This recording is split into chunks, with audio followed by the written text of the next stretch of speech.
Vasco, fale.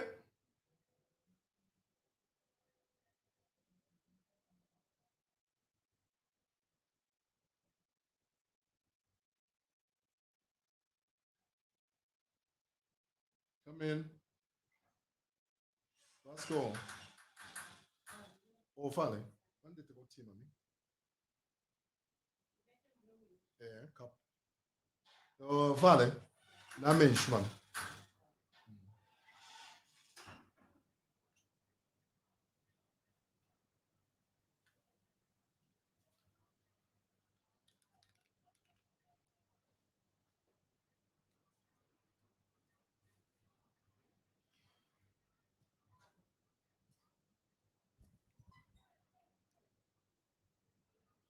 Sorry about that.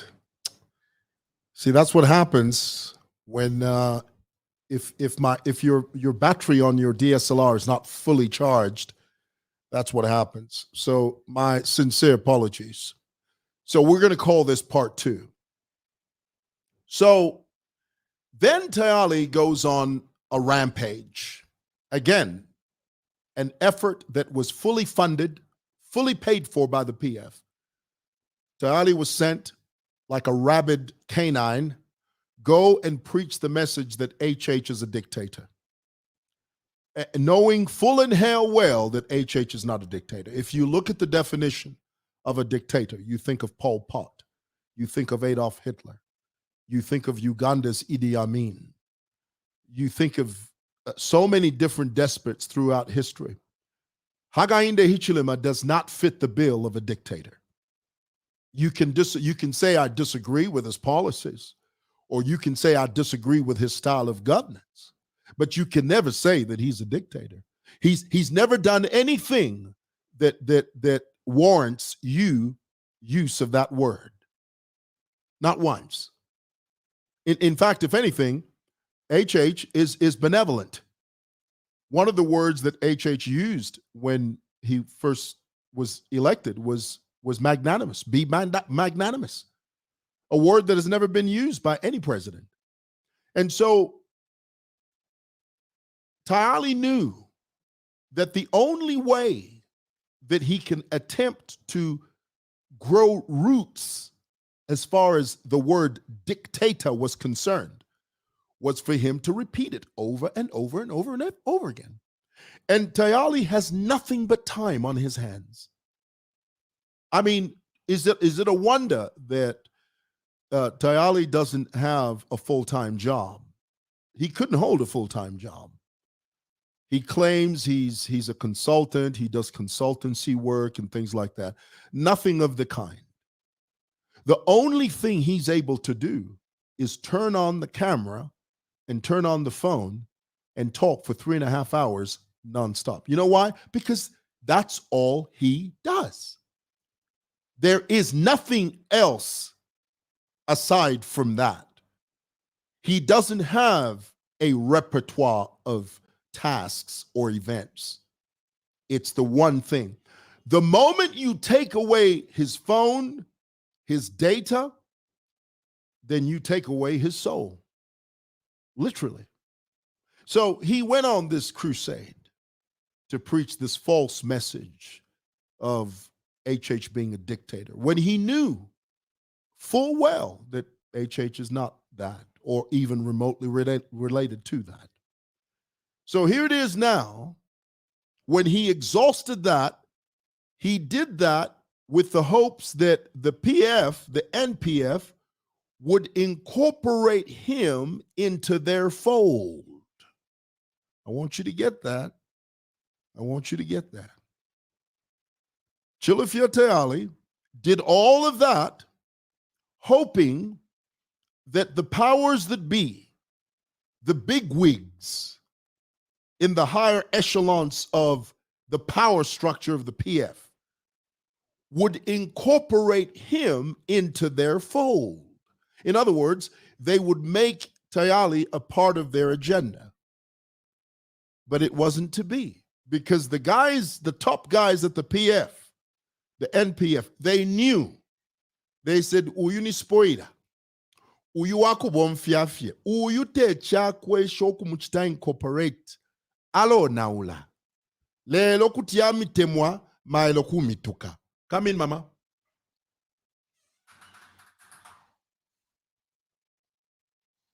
Thank you, mama.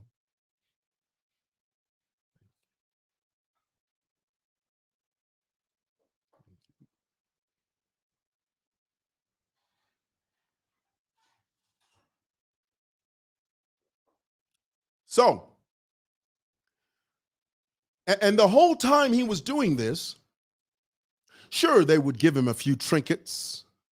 Sure, they would throw him a few crumbs here and there. Sure, they would give him some money. It didn't really amount to much. They would throw him a few pieces of silver. And it reminds me of the song, that old gospel song. 30 pieces of silver was the price they paid. 30 pieces of silver. And he was the one they betrayed. I gave my heart to Jesus. The one they betrayed. 30 pieces of silver was the price they paid. The PF threw Tayali 30 pieces of silver in order to betray the political system in this country. And so, because Tayali wasn't getting what he thought he would get from the NPF, Tayali now has changed his whole tune. And I get amused when I see him blow himself up to a point where he's almost unrecognizable. I mean, he says the other day, he says, I am the one who started this agenda. I'm the one who started it.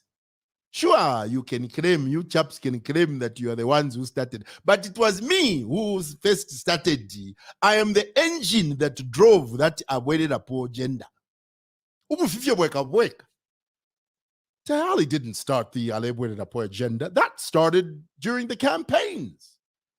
And then it bled into the present. But for Tayali to claim that, no, me, I'm the one who started the Edgar Lungu agenda for a third term. Kalebamba. Lero Tayali ewambile. So, because he has not received what he thought he would receive. Because, here's the thing about betrayers. You can never trust them. You can never trust a betrayer. Because the same thing he's done to you, he'll do to somebody else. So now, Tayali has basically burnt both bridges. He's burnt the UPND bridge. Now he's burnt the NPF bridge. You think after the things that Tayali's been saying about the sixth president lately, you think anyone in the PF is going to welcome Tayali? You think even there at Ibex Hill home, can he go there now? Bakamuma kuma kadazi. If my PF kadazi, kuti fiamupanya. Tafiaga mupanyeyo. Those chaps are lethal. Elio, with the recent utterances, you think he can be welcomed Tayali with the open arms? Kuripe. So, uku na isalira ku UPND bad mukoma. No kuku PF ba mukoma. Now he realizes that, okay, inepano, nara imina fipanwandi. He's doing now what he should have been doing from the very beginning. Back when Uria Andrew Ejimadu, wherever Ishba story, it was that false prophet from Nigeria, Andrew Ejimadu, who gave Tayali 5,000 kwacha. Go and register your political party. Tayali is doing now what he should have done from the very beginning. That is to push his agenda. As a leader of a quasi-fake family political party, because really, the truth is, the only people that belong to that, whatever it's called, the EFF or the EPPF or the E double triple PF something FPZ, whatever the name is of that party, that thing that he calls a party. The only people that belong to that quasi-organization is really him and his kids. Not even his wife can vote. I mean, that's how bad it is. When you really look at it, when you examine it closely, if Tayali just with full throttle, if he decides to fire all cylinders and goes for this, whatever it is, at the end of the day, when the dust settles and the dew dries, the only people that can vote for him, and even that's not a guarantee because those kids are grown. I bet you those kids know better. But the only people that can vote for him are his babies. But not even his wife can vote for him. So he's off to a really bad start. So here's the point. Now, according to Tayali, now he's seen the light. Oh, he's seen the light, boy. He said, oh, no, from now on, I'm going to push my own agenda. From now on, I'm going to speak my own language. From now on, when I step up to speak, I will speak only for myself. Well, how are you going to do that? You don't have any money. Oh, no, me in the last election, I garnered the 24,000 votes when I ran for mayor. Are you listening to yourself? Do you realize how foolish you sound when you talk like that? You know what that is? That's somebody that believes their own bull roar. I want that to sink in for a moment. You thought I was going to cuss. I don't cuss.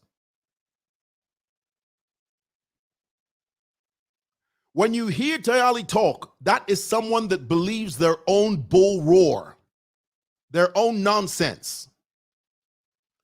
So now the guy is buried in litigation, okay? And then we've all been there when it comes to litigation. You know, we've all been there. I'm there now. Buried in litigation. He's burnt bridges on this side, burnt bridges on this side. He's basically on his own. He doesn't have an income. The house he lives in doesn't belong to him. It doesn't. It belongs to a PF sympathizer. That's the truth. He'll always deny that, but that's the truth, you know. So he's basically on his own. So here it is. The noose is finally tightening around Tayali's neck. Everything he's ever put out is going to come back to him. I'll never forget the very famous scene in the film, The Color Purple. Remember Whoopi Goldberg's character who had been oppressed for years upon years. Finally, a woman that had been abused and oppressed by her husband. And finally, she mustered up enough courage to finally leave her husband. And as she was driving out, her husband, played by Danny Glover, was running out of the house, running after the car as she was driving away, as she was being driven away. And the husband kept on yelling, well, where are you going to go? You're nothing, you're ugly. You'll never, ever amount to much. Whoopi Goldberg turns around and she says, everything you've ever done to me is going to be done to you. Every pain that you ever caused me is going to be caused to you. In that moment, she cursed him.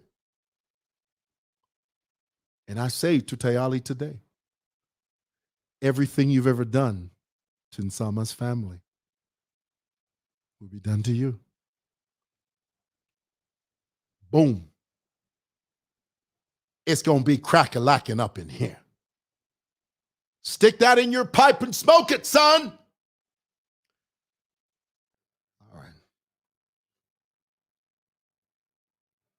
Lastly, I've never spoken this long. Usually I try to keep these broadcasts under 25 minutes because, you know, people's attention spans, you know, you can't really hold people for, and it amuses me when I watch these lives. 2 hours. For 2 hours. I want to now be for 2 hours. Anyway, I mean, if you feed. In here, I can't watch Ubuntu for 2 hours. I can't. That's why in the chef 25, 30 minutes maximum. But they don't have to do two things. They can try by sixth president. And this is all I'm going to say about the sixth president and the church. Churches should not allow politicians to create an atmosphere of political tension, because that's what you do, churches. That's what you do when you allow these high profile political figures to your churches, and then they begin to address your congregations. They create an atmosphere of tension. That's not the role of the church. Churches, hear me when I tell you, always be pro-Zambian, non-partisan. That's the key.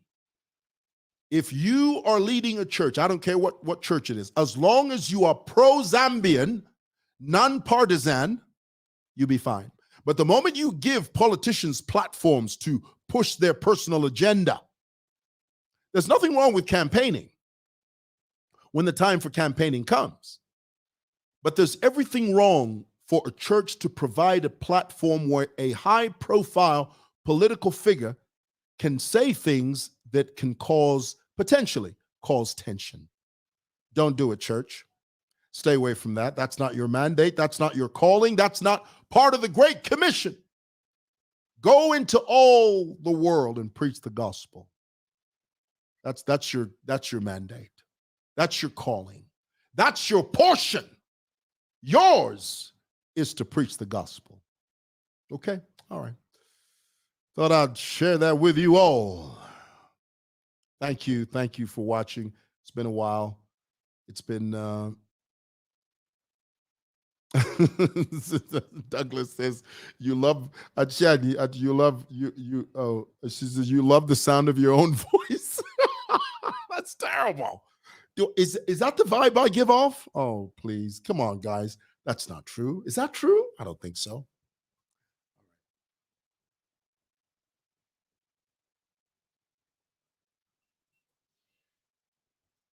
Thanks for listening. Thanks for watching. Have a great